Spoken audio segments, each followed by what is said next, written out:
Hello everyone, welcome to our YouTube channel. Start करेंगे unit 11। ये भी ज़्यादा बड़ी यूनिट नहीं, छोटी है, मुश्किल से 10 मिनट में ख़त्म हो जाएगी। विद्यालय और समुदाय सहभागिता प्रबंधक के उपागम क्या क्या हैं, इनके बारे में हम बात करेंगे। तो स्टार्ट कर देते हैं बिना किसी देरी के। बाकी चीज़ें हैं, मतलब बहुत सारी ऐसी चीज़ें हैं जो हम पहले पढ़ चुके हैं या फिर इतनी इंपॉर्टेंट है नहीं, जहाँ से एग्जाम में क्वेश्चंस भी नहीं आए हुए हैं और बस समझाया हुआ है, चाहे तो आप पढ़ सकते हैं। चलो हम पढ़ लेते हैं इसके प्रवृत्ति उद्देश्य के बारे में। 1960 में सर्च ने एक विचार प्रस्तुत किया जो कि ह्यूमन कैपिटल थ्योरी अप्रोच के नाम से जाना जाता है। तो ये इंपॉर्टेंट पॉइंट है। अब यार मुझे ये समझ में नहीं आता, मैंने ना ये जो चार है चारों के चारों को हाईलाइट करा था, लेकिन अभी मुझे सिर्फ 2 ही दिख रहा है, बाकी तो गायब हो गए। ठीक है, कोई नहीं। तो पहली बात तो ये है कि ह्यूमन कैपिटल थ्योरी अप्रोच किसने दी है? सल्टिज ने दी है। इस उपागम के पॉइंट क्या क्या है, उन पॉइंट्स को पढ़ना जरूरी है। पहला पॉइंट है कि अधिगम प्रक्रिया के परिणाम स्वरूप उत्पादक संसाधन का एक नया रूप प्राप्त होता है जो मानव पूंजी कहलाता है। देखिए, अधिगम प्रक्रिया के टाइम पर होता क्या है, जब आप लर्निंग कर रहे होते हो तो लर्निंग से आपका बिहेवियर चेंज होता है। हम यही बोलते हैं अधिगम क्या है, व्यवहार में परिवर्तन ही अधिगम है। तो जो एक नया व्यक्ति मिला है उसे हम मानव पूंजी कहते हैं, उसे हम ह्यूमन कैपिटल कहते हैं। इनका जो विचार था वो कहता है ह्यूमन कैपिटल थ्योरी अप्रोच। शिक्षा में व्यय करना एक निवेश है जो भविष्य में मानव पूंजी तथा भौतिक पूंजी दोनों की रचना करता है। शिक्षा में व्यय करना, आप टीचिंग के लिए कितना खर्च कर रहे हो, ठीक है, बुक खरीद रहे हो, पेड कोर्स खरीद रहे हो या जो भी कर रहे हो, ये चीजें क्या करती हैं, भविष्य में एक अच्छे मानव की रचना करती हैं और एक मानव और साथ साथ अच्छे भौतिक संसाधन की भी रचना करती हैं। भौतिक संसाधन कैसा, देखो अच्छा मानव है बहुत अच्छे भौतिक संसाधन को डेवलप करेगा ना, तो दोनों को ही डेवलप करने का काम शिक्षा का हो जाता है। तो अपनी शिक्षा के लिए, अपनी लर्निंग के लिए जितना आपकी बस में उतना तो आप निवेश करा ही कीजिए। अगर मैं आपको अपना बता दूं, अगर आप जैसे खर्चा किस पे करते हो, कपड़ों पे ज़्यादा करते हो, क्लॉथ्स पर। अगर आप मेरा क्लॉथ्स और मेरा बुक्स या फिर आप मेरी लर्निंग दोनों का ईयरली बजट देखो, तो ये वाला जो बजट है ना, मेरा क्लॉथ्स के बजट से बुक्स और लर्निंग पर का जो बजट निकलेगा वो मेरा लगभग 2x 3x निकलेगा, यानी 2 टाइम्स से 3 टाइम्स से निकलेगा। मीन्स अगर मैं 1000 रुपये कपड़े खरीद रहा हूँगा तो समझ लीजिए कि मैं 3000 रुपये बुक्स या मेरी लर्निंग पर खर्च कर रहा हूँगा एक साल में। आई बात समझ में? और तो इस तरह से लर्निंग इम्प्रूव होती है, क्योंकि ये जो हैं ये कपड़े पुराने हो जाएंगे, फट जाएंगे और फिर वेस्ट हो जाएंगे। और ये जो 3000 हैं ये बाद में 30,000 भी बन सकते हैं, 3 लाख भी बन सकते हैं और 3 करोड़ भी बन सकते हैं। आइए ना बात समझ में। तो इस तरह से निवेश होता है। तो शिक्षा में निवेश करना बहुत अच्छी बात है।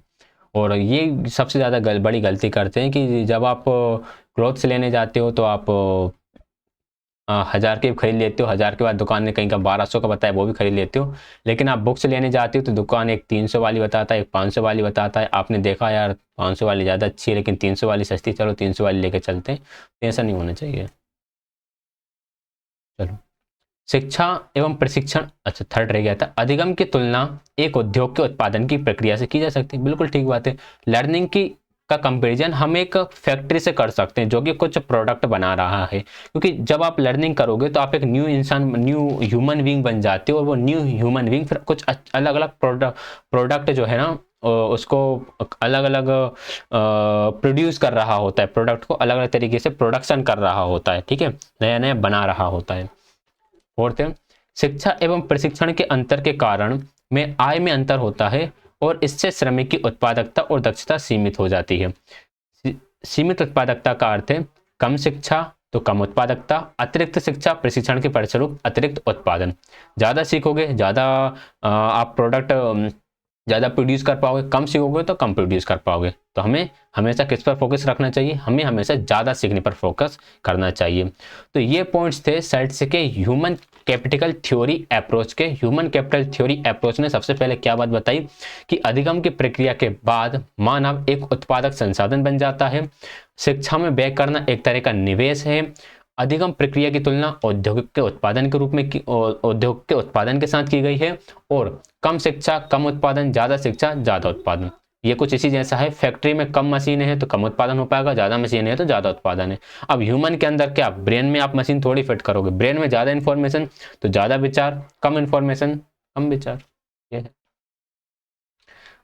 ज़्यादा इन्फॉर्मेशन भी ऐसा नहीं कि पता चले इंस्टाग्राम रील की भी इन्फॉर्मेशन है, वो टका टक स्टार्ट हुआ है, मोज ऐप स्टार्ट हुआ है, शेयर चैट, और कहाँ कहाँ के फ़िल्टर कैसे कैसे यूज़ होते हैं। तो भाई इनका इनका क्या बोलते हैं, इनका नॉलेज लेने से कुछ काम नहीं चलेगा। ठीक है, वो बात अलग है कि आपके इंस्टाग्राम पे इतने सारे फॉलोअर्स आपने कर लिए हैं, इससे आपकी एक इनकम हो गई, वहाँ पर आप कुछ प्रोडक्ट का प्रमोशन करते हो या फिर किसी का प्रमोशन करते हो, तो एक आपकी इनकम का रिसोर्स बना हुआ है वहाँ पर, ठीक है। लेकिन जस्ट फॉर फन के लिए, चलो जस्ट फॉर फन के लिए कभी कभी कर लो, लेकिन जस्ट फॉर फन के लिए आप दिन दिन भर लगे हुए हो, एक फोटो एडिट कर रहे हो 4-4 5-5 घंटे तक, तो वो कहाँ का मतलब, उससे क्या मिलने वाला है? कुछ लाइक मिलेंगे, कुछ कमेंट्स मिलेंगे, 2-4 फॉलोअर्स बढ़ जाएंगे। थ्रो थ्रो 1972 के अनुसार आय का वितरण व्यवसाय के अफसरों द्वारा सुनिश्चित होता है, न कि एक विशेष रूप से शिक्षित एवं प्रशिक्षित मजदूरों की पंक्तियों द्वारा। बिल्कुल सही बात है कि थ्रो ने क्या बोला कि आय का जो वितरण होता है, जो इनकम है, इनकम जो डिस्ट्रीब्यूट होगी, वो इसके हिसाब से होगी कि जो बिजनेस है उसकी अपॉर्चुनिटी कितनी ज़्यादा है। ठीक है, इस तरह से नहीं होगी कि यार कितने शिक्षित और कितने प्रशिक्षित व्यक्ति हैं। अगर ज़्यादा मान लो सारे शिक्षित और प्रशिक्षित हैं, तो वहाँ पर आय क्या होगी, कम कम डिस्ट्रीब्यूट हो जाएगी। तो कुछ इस तरह की बात इन्होंने करी है। इन्होंने 3 कारणों पर, इन्होंने व्यवसाय का वितरण 3 कारणों पर बताया। पहला, प्रौद्योगिकी प्रगति की विशेषता है कि किस तरह से टेक्नोलॉजी डेवलप हो रही है। मजदूरी सुनिश्चित करना, जो व्यापार मंडल तथा देश की मजदूरी की अंतर की प्रथा पर आधारित है कि कितनी मजदूरी किस व्यक्ति को दी जा रही है। नियुक्तिकर्ता तथा कार्यकर्ता के बीच प्रशिक्षण मूल्य का वितरण, नियुक्तिकर्ता और जो कार्यकर्ता है वो प्रशिक्षण मूल्य क्या रखा हो, यानी कि उसने ट्रेनिंग की वैल्यू क्या रखी है कि यार जो इसने इतनी ट्रेनिंग कर ली तो इसकी वैल्यू यहाँ पर है, इसने ये कोर्स कर रखा है तो इसकी वैल्यू यहाँ पर है। तो इस पर ये चीज़ें निर्भर करेंगी। शिक्षा एवं प्रशिक्षण एक व्यक्ति को अपेक्षित धन नहीं दे सकते, परंतु ये व्यर्थ व्यय नहीं हो सकता, क्योंकि एक शिक्षित व्यक्ति स्वयं के लिए, अपने परिवार के लिए और समाज के लिए महत्वपूर्ण निधि है। बहुत बहुत सही बात बोली है यहाँ पर। कई बार क्या होता है, जैसे अगर हम चलो किसी का नहीं, मैं अपनी ही बात कर लेता हूँ, ठीक है। किसी का एग्जाम्पल क्या लूँगा, अभी हम पन ने भी कुछ उखाड़ा नहीं है ज़िंदगी में। 10th करा, 12th करा, BSc करा, कंप्यूटर में डिप्लोमा करा, MSc करा, DLED करा, अब वो बीएड करने जा रहे हैं। इतना सब कुछ करने के बाद कमा कितने रहे हैं? ठीक है, इतना सब कुछ करने के बाद कमा क्या रहे हैं? कुछ भी नहीं कमा रहे हैं। तो ये नहीं सोचना चाहिए, मतलब मेरे माइंड में ये नहीं आना चाहिए कि यार मैंने इतना मेहनत करा, इतना पैसा इसमें लगा दिया एजुकेशन में, और आ क्या रहा है, अभी कुछ भी नहीं कमा रहे हैं, मतलब फ्री बैठे, नल्ले बैठे हैं बिल्कुल। ठीक है, उल्टा घर वालों से कभी पैसे मांगने की जरूरत पड़ जाती है। तो ये वाली सिचुएशन चल रही है। बट अभी ये सिचुएशन चल रही है, लेकिन इतनी सारी इंफॉर्मेशन माइंड में आ गई है ना कि मैं कुछ भी कर सकता हूँ। ठीक है, मान लो गवर्नमेंट जॉब नहीं लगी, लेकिन यार इतना नॉलेज तो है, हम कहीं भी कुछ भी कर सकते हैं, कुछ भी अपना शुरू कर सकते हैं, अपना इंस्टीट्यूट स्टार्ट कर सकते हैं, कुछ भी काम कर सकते हैं। आई बात समझ में? तो ये होता है कि एक शिक्षित व्यक्ति स्वयं, परिवार के लिए और समाज के लिए एक महत्वपूर्ण निधि है, वो एक तरह से वो सेविंग है, उसका आप कभी भी यूज कर सकते हो, वो कभी व्यर्थ नहीं जाता। तो इसलिए हमेशा पढ़ने पर तो खर्च करते ही रहा करो, मतलब पढ़ने का मतलब लर्निंग पर, कुछ नया नया सीखने पर खर्च करते रहा करो। ठीक है, तो ये है बात। मानव शक्ति की आवश्यकता आप पढ़ सकते हैं यहाँ पर। मूल्य लाभ विश्लेषण क्या है, ये आप पढ़ लीजिएगा, आप चाहें तो अच्छी चीजें लिखी हुई यहाँ पर, मैंने पढ़ रखा है सब क्या है। सामाजिक मांग कब उठती है? शिक्षा के सामाजिक मांग आर्थिक विकास द्वारा या शैक्षिक विकास द्वारा उठती है। आर्थिक विकास, अगर किसी कंट्री का आर्थिक विकास अच्छा हो रहा है तो वहाँ के लोग शिक्षा के लिए ज़्यादा पैसे लगा पाएंगे, और वहाँ के शैक्षिक विकास के द्वारा ये उत्पन्न, एक मिनट, शिक्षा के लिए सामाजिक मांग यानी कि समाज की मांग वहाँ के आर्थिक विकास और शैक्षिक विकास के द्वारा उत्पन्न होती है। ये बात भी ठीक है यार, देखो जब आपकी जेब में 100 रुपये हो तो आप 500 रुपये वाली बुक कैसे खरीद पाओगे, लेकिन अगर आपकी जेब में 1000 रुपये हो तो आप 800 रुपये वाली बुक भी खरीदने के पीछे नहीं हिचकिचाओगे। तो आर्थिक विकास अच्छा है तो भाई शिक्षा के लिए आपकी मांग उठेगी ही। और आप देख रहे हो यार सभी लोग पढ़ रहे हैं, सबको आप पढ़ते हुए देखते हो, तो आप फिर भी आपके अंदर आता है कि यार मुझे भी पढ़ना है। इस तरह से सामाजिक मांग बढ़ती है। सामाजिक न्याय पढ़ सकते हैं, किसी के साथ भेदभाव नहीं करेंगे हम, ये सामाजिक न्याय कहलाता है।